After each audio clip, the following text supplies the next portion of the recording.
Gawain sa pagkatuto bilang 3.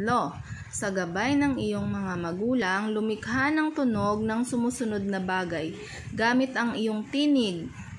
Sa sagutang papel, gumuhit ng masayang mukha kung naisagawa at malungkot na mukha kung hindi. Okay, anuhin mo daw, lilikha ka ng tunog. Kaya mo itong gawin? Opo. Opo. Okay.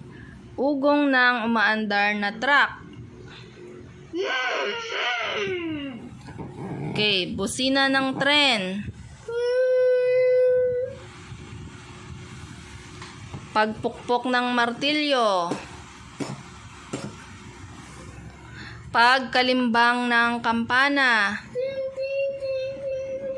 Gawain 5. Sa gabay ng iyong mga magulang, lumikha ng tunog gamit ang mga kagamitang nakatala sa ibaba.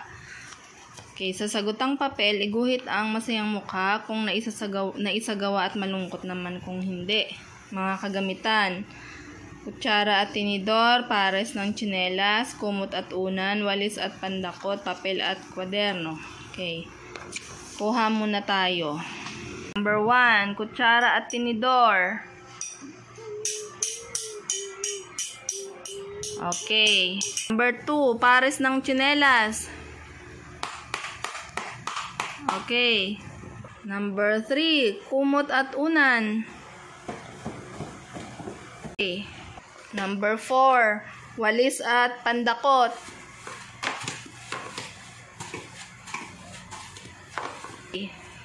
Number 5, papel at kwaderno. Okay.